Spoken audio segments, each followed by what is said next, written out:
dia a todos, meu nome é Lume e hoje eu vou falar um pouquinho sobre ondas gravitacionais. O professor orientador é o professor Samuel Rocha, que está ali. E esse é o meu trabalho de concurso de curso.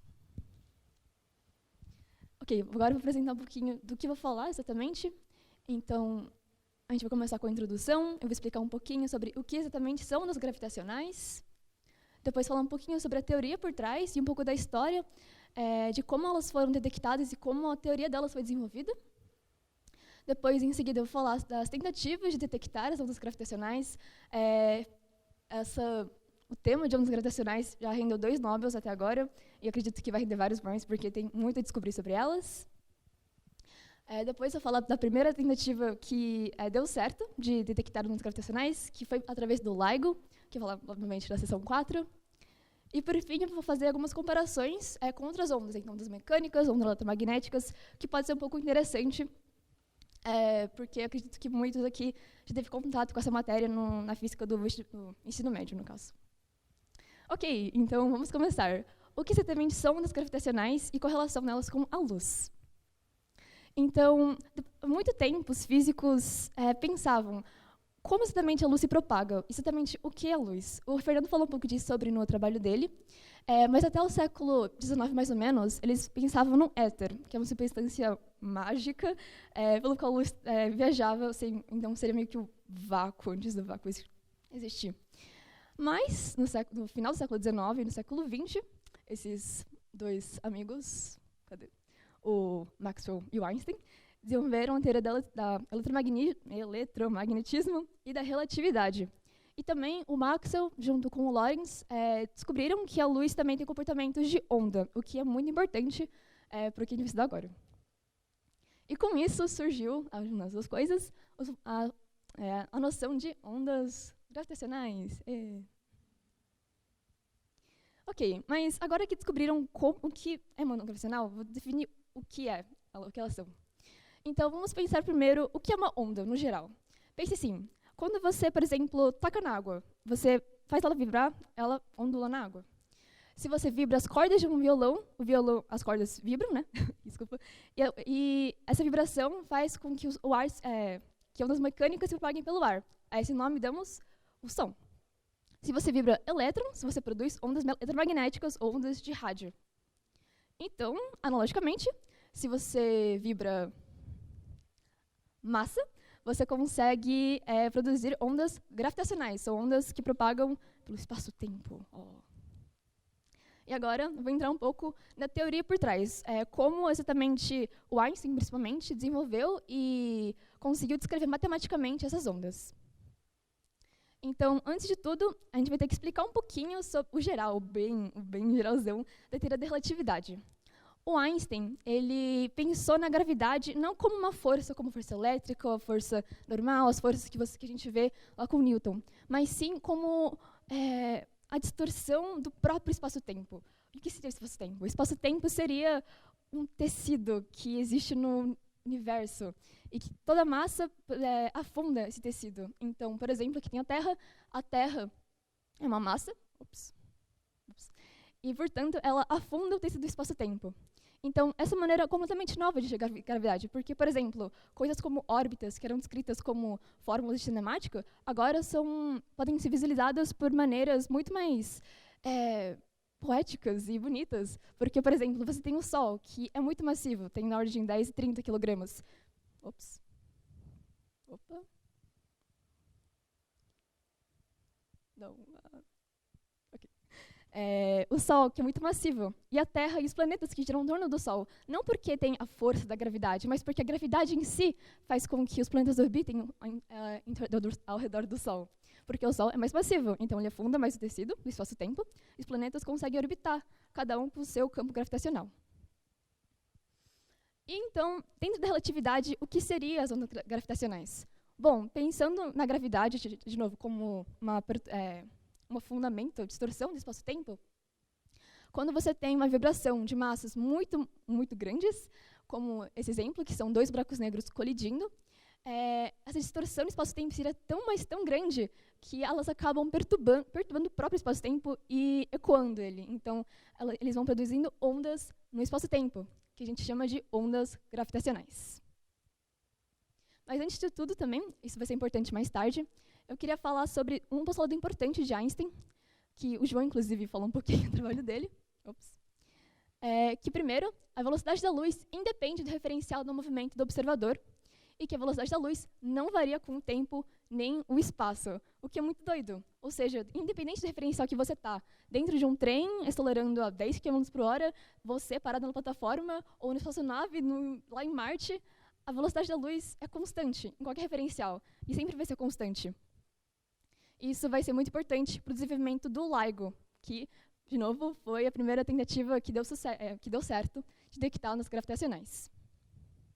Ok, agora eu vou explicar um pouco de alguns erros e primeiros passos que cientistas deram na direção de detectar ondas gravitacionais, que inclusive é uma coisa muito recente, né? Como eu disse no começo, até o século XIX, eles achavam que era um éter, assim, né? Então, isso é muito recente e, portanto, deve desenvolver muito mais pela frente. Então, o primeiro que tentou detectar as ondas gravitacionais foi o Joseph Weber. E ele perguntou para si mesmo, qual é a consequência de uma onda gravitacional passar por nós, passar por você aí na plateia? O gabarito, que ele também já sabia, era que você distorce, você comprime e expande. Então, a onda gravitacional passa por você, você comprime assim, você expande assim. E isso vai oscilando periodicamente, como mostra esse gráfico aqui. Ele sabia disso. E ele pensou, isso que ele imaginou, né? Ele pegou um cilindro de metal muito pesado. E qual foi a ideia dele? Ele pensou, bom, se a onda gravitacional passa por você e você comprime e expande, logo a barra, ou cilindro, muito pesado dele também vai fazer esse movimento, certo? E esse movimento, como uma barra de metal, vai fazer barulho, vai fazer som. Logo, se eu detectar o som que esse cilindro produz, eu consigo provar que uma onda gravitacional passa por ele. Genial! Só que, bom, na teoria sim, mas na prática não, porque ele subestimou a intensidade desses sons. O efeito da onda gravitacional passar por você é muito, muito, muito pequeno e muito imperceptível. Até porque fontes poderosas de ondas gravitacionais são buracos negros, estrelas de nêutrons, que são há muito, muito anos-luz de nós. Ou seja, quando elas chegam aqui na Terra, elas já estão muito menos potentes, muito menos intensas. Então, o efeito que ele conseguiu perceber na barra de metal dele, não eram de ondas gravitacionais, mas sim o próprio ruído do cilindro. Então, os sons que ele detectou no cilindro dele não eram de ondas gravitacionais. Mentira, talvez podem ter sido, mas a maioria delas eram ruídos térmicos do próprio cilindro, do próprio equipamento dele. E ele publicou um artigo que está no TCC, deixa eu lá, que ele fala, não, eu detectei várias vezes ao ano sons nesse cilindro, então logo ondas gravitacionais existem. Só que, bom, vários cientistas desprovaram ele, né? Até o ano de 1974, em que os cientistas Taylor e Huss, eles descobriram o primeiro pulsar binário. Um pulsar é uma estrela que, como o nome diz, pulsa, então estrela de nêutrons, mas esses dois foram os primeiros que detectaram uma estrela binária, que são duas estrelas girando em torno de um centro de massa comum. E eles foram os primeiros a detectar esse sistema binário, que se chama sistema Huss-Taylor. E como eu disse no começo, quanto maior a massa, né, da massa, quanto maior a massa que vibra, mais intensas são as ondas gravitacionais que ele produz. E sistemas binários, portanto, por serem pulsares principalmente, né, por serem muito massivos, são uma fonte muito poderosa e muito confiáveis, vamos dizer assim, de você conseguir detectar essas ondas. E eles detectaram esse pulsar binário, e eles descobriram, depois, não eles, né, mas vários cientistas depois deles, descobriram que os sais orbitais dessas duas estrelas iam diminuindo com o tempo, o que não faz muito sentido de acordo com a lei de conservação de energia, porque a energia mecânica de uma órbita depende dos raios orbitais. Então, se os raios diminuem, para onde vai essa energia, certo? E a resposta disso é que elas não desaparecem, mas sim elas se convertem como ondas gravitacionais, que são matéria. Então, essa foi a primeira evidência indireta de que ondas gravitacionais existem, o que foi um choque para o Einstein, obviamente. Ops, tô aqui, né? Então, a gente já perdi, na verdade, são ondas gravitacionais. Oh. E essa descoberta rendeu os dois um prêmio Nobel, aqui. de 93, então muito tempo depois de descobrirem, porque não foram eles exatamente que falaram, olha, ondas gravitacionais existem, mas a descoberta de um pulsar binário foi fundamental para as primeiras evidências de ondas gravitacionais no universo. E por fim, muito recentemente, 2015, o LIGO, que é o Laser Interferometer Gravitational Wave Observatory, detectou pela primeira vez na história, acho que 15 de setembro de 2015, se não me engano, as primeiras ondas gravitacionais. Bom, antes de explicar como, eu vou explicar como o LIGO funciona. Então, lembra daqueles postulados que eu falei lá no começo? Então, o que acontece é o seguinte. O LIGO constituído é basicamente um interferômetro de Michelson-Morley, em que você tem um laser, como esse aqui vermelho, apontando para um beam splitter, que é tipo um espelho, e ele vai dividir esse raio em dois, para dois espelhos. Esses espelhos estão à mesma distância desse splitter aqui, então é tipo um L equilátero, e aqui tem um detector. E o que acontece? Quando não tem ondas gravitacionais, o que acontece é que aqui dentro, no detector, vai ter interferência destrutiva, certo? Que é quando as ondas estão em mesma fase. Então vai ter interferência destrutiva e não vai ter nenhuma luz aqui chegando. Mas, aqui vem o pulo do gato. Quando passar uma onda gravitacional, o espaço-tempo, como disse, vai se expandir comprimindo, certo? E, bom, você mesmo, você não vai conseguir perceber, porque você também é massa, então você também sente os efeitos dessa compressão e expansão. Mas a luz não percebe, porque a luz é constante sempre. Então, a ideia é que, quando passa uma onda gravitacional, esse L equilátero não é mais equilátero. A distância daqui vai comprimindo e expandindo levemente. Então, essas distâncias não são mais iguais. Portanto, aqui nesse splitter, no detector, não vai ter mais interferência destrutiva, porque as distâncias vão mudando. Então, por exemplo, se aqui fica menor, aqui vai ficar um pouco maior, né? A luz tem a velocidade constante. Então, se a distância for menor, a luz vai demorar menos tempo para chegar aqui e demorar mais tempo para chegar aqui. Ou seja, aqui no detector, essa luz vai chegar antes. Então, não vai ter mais interferência destrutiva, e sim construtiva parcial. Que aqui essa imagem ilustra, né? Ups. Então, sem ondas gravitacionais, tem interferência destrutiva, e com ondas você tem interferência construtiva parcial, que é esse delta lambda aqui, né? Então, essa maneira genial que eles fizeram isso, e como eu disse no começo, ondas gravitacionais são muito difíceis de detectar, por isso que o Weber falhou na primeira tentativa. E a ordem de grandeza desse delta lambda é de 10 a menos 19 metros, que é 1/1000 de um raio de próton, se não me engano. Então, é tipo 1 milifemtametro, não sei se existe. Então, esse LIGO é gigantesco. Ele é muito, muito grande. E, atualmente, tem um projeto chamado LISA, que ainda não foi construído, que acho que ele vai ser construído lá no espaço, por ser um pouquinho mais fácil e mais preciso. Mas, por enquanto, temos o LIGO. Então, como eu disse, 14 de setembro, errei por um dia. 14 de setembro de 2015, foram detectadas as primeiras ondas gravitacionais na história da humanidade. Então, aqui dá para ver um pouquinho, né, que essas ondas não estão em fase. Ou seja, o espaço-tempo se distorceu por conta das ondas gravitacionais e, portanto, ocorreu interferência construtiva parcial. Então, ondas gravitacionais existem. E o fundador do LIGO falou que seria incrível ver a cara do Einstein, porque o próprio Einstein não acreditava que um dia a gente conseguiria detectar essas ondas por serem um efeito muito pequeno, né? Mas ele ganhou o Prêmio Nobel de 2017, 24 anos depois de Russ Taylor. Então ele é um ícone aí. E por fim, eu queria comparar as ondas gravitacionais com alguns outros tipos de ondas, para ficar um pouquinho mais tangível. Acho que é um pouco abstrato entender, né, o espaço-tempo, a massa das coisas. Então, primeiro eu vou comparar ele com o som, como fiz lá no começo. Então, a gente tem aqui, por exemplo, quando você vibra as cordas de violão, que é o gerador, o seu ouvido, que é o detector, vai detectar essas ondas que passou pelo ar, que é um meio. Analogamente, para as ondas gravitacionais, você tem que o detector, seu ouvido, só se sensibiliza com uma faixa específica do som, né, que é tipo 20 Hz até 20.000 Hz. E a mesma coisa acontece com ondas gravitacionais. Os detectores, não importa quão tecnológicos, eles são limitados a uma faixa específica. E exatamente por isso que o Weber faliu da primeira vez, né? Porque o equipamento dele não detectava a faixa que precisava para detectar as ondas gravitacionais. E em seguida, essa parte é bem extensa no trabalho, mas aqui falar bem rapidinho, é a diferença de campo elétrico para campo gravitacional. Uma das diferenças, na verdade, né? O interessante é que na eletricidade, as cargas não sentem o efeito do próprio campo elétrico. Mas na gravitação, sim, as massas sentem o campo gravitacional, porque elas que afundam o espaço-tempo.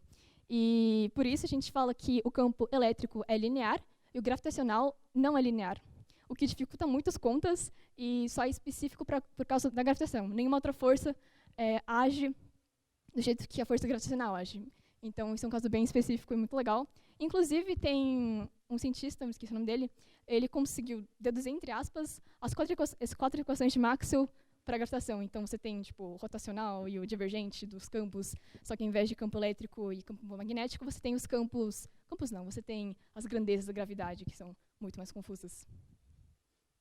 E por último, também eu queria falar uma curiosidade, vamos dizer assim, que pelo princípio de Heisenberg, você não consegue saber a posição e a velocidade, bom, o momento linear especificamente, de uma partícula simultaneamente. Ou seja, toda vez que você detectar uma onda gravitacional, você não vai saber exatamente... Você sempre vai ter uma incerteza, tanto na fase quanto na amplitude, justamente por não saber a velocidade e a posição da onda nesse momento.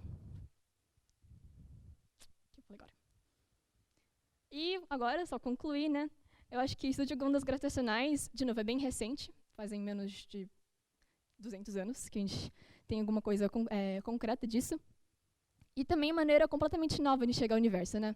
Ao invés de você olhar pelo telescópio, você sente. São pulsos que ecoam assim, pelo cosmos, o que é muito louco.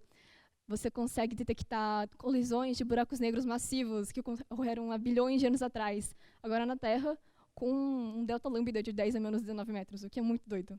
Então, é como se fosse uma música assim, no universo, em que você consegue sentir as coisas acontecendo, os fenômenos acontecendo há muitos bilhões de anos, mas que eles ecoam até hoje, como se estivessem tentando ser detectados por você. E é isso, aqui são as referências, de acordo com a BNT, tá? Muito obrigada.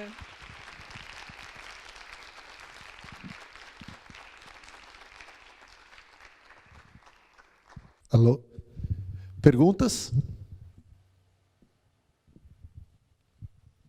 Vou inverter a ordem dessa vez. Começar ali, ó, pela luz. Lumi, se é de difícil detecção, eu não peguei essa parte do experimento e tem um pequeno efeito, 10 a menos 19, né? Como que o experimento pegou? Então, deixa eu botar ali. O que acontece é que tem algumas condições para que eles conseguissem medir isso, né? Nossa, vai demorar um pouquinho. Muitas animações. Aqui. Esse delta lambda acontece aqui, né?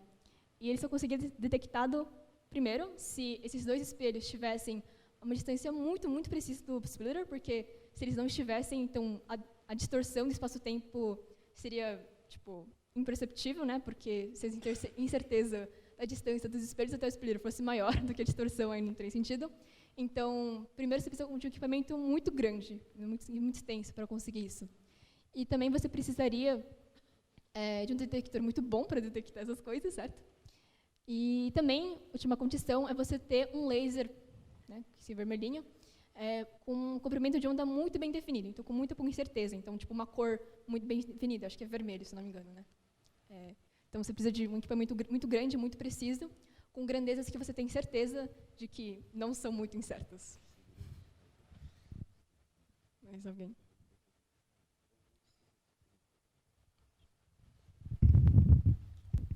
Opa, então, eu acho que também deve ser simples, pelo menos mais simples que eu posso imaginar, mas se é o próprio espaço-tempo que está se contorcendo, a velocidade de propagação é a mesma que a velocidade da luz? Tipo, deixa eu organizar minha cabeça. O próprio espaço-tempo está sendo contorcido, mas isso não pode ser instantâneo, porque, né, relatividade. Então, tem um delay entre a contorção do espaço-tempo e a propagação da contorção no próprio espaço? Ok, eu acho que entendi. Bom, quando a onda gravitacional passa por um corpo, né? Ops, no sentido contrário. O corpo vai se expandindo e comprimindo, só que periodicamente, porque é uma onda, né? Então, dentro desse intervalo que o espaço-tempo vai se contorcendo, essas distâncias vão mudando, não com a velocidade da luz, obviamente. E então, nesse período que a onda gravitacional está passando pelo LIGO, de novo, por isso que ele tem que ser extenso, né? Porque quanto maior, mais tempo demora para ele comprimir. Aí sim, você consegue essa diferença de distância e o delta lambda que consegue ser obtido no detector. Acho que é isso. Quase. A gente tem a onda propagando no espaço. Tem um pico de muita contorção no espaço-tempo e um vale de pouca contorção no espaço-tempo. A gravidade, a ação na contorção no espaço-tempo, ela só se propaga na velocidade da luz com o tempo, assim? Bom, o Kaká está falando assim, então deve ser sim. Mas não é. É por quê? Como? Não parece certo.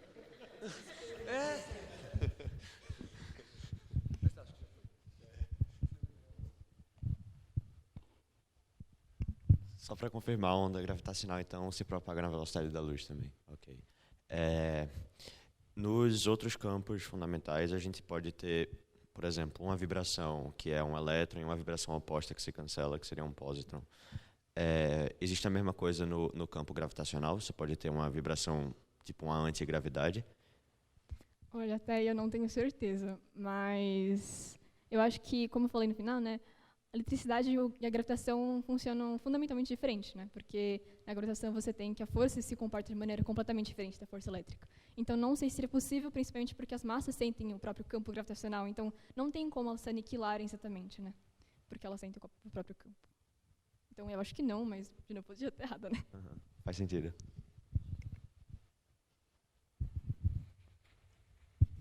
Eu tinha uma pergunta que surgiu agora. Como uma coisa que não tem massa como campo gravitacional pode transmitir energia? Desculpa? Como uma coisa que não tem massa como campo gravitacional pode transmitir energia? A onda gravitacional é um tipo de energia. Isso. Não entendi. Tá, mas o campo gravitacional não tem... Ah, tá. Tem mais lá.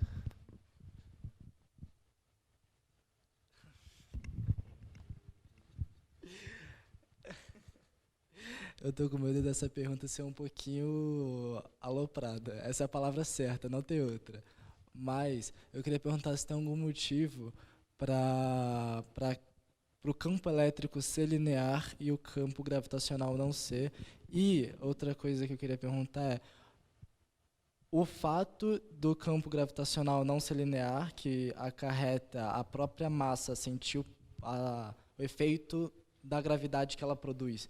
Isso tem relação com a própria formação de buraco negro, né? Que vai fazer... Essa Ok. é a pé. Essa última parte eu não posso dizer com certeza, mas a linearidade e não linearidade é exatamente isso. Até que o Vitor falou, que na eletricidade você consegue... Quando você tem um próton e um elétron, eles conseguem... Próton e elétron não, uma carga positiva e negativa, elas conseguem orbitar entre si, porque elas meio que se anulam e isso tem uma força intrípeta, força suficiente para que elas conseguem se orbitar. Mas na gravidade não tem positivo e negativo. E o que fazem elas girarem em torno de si não é uma força, mas sim a gravidade. É o próprio espaço-tempo. Mas Obrigado, Luvi. Mais alguma? Não? Então vamos agradecer a Lumi.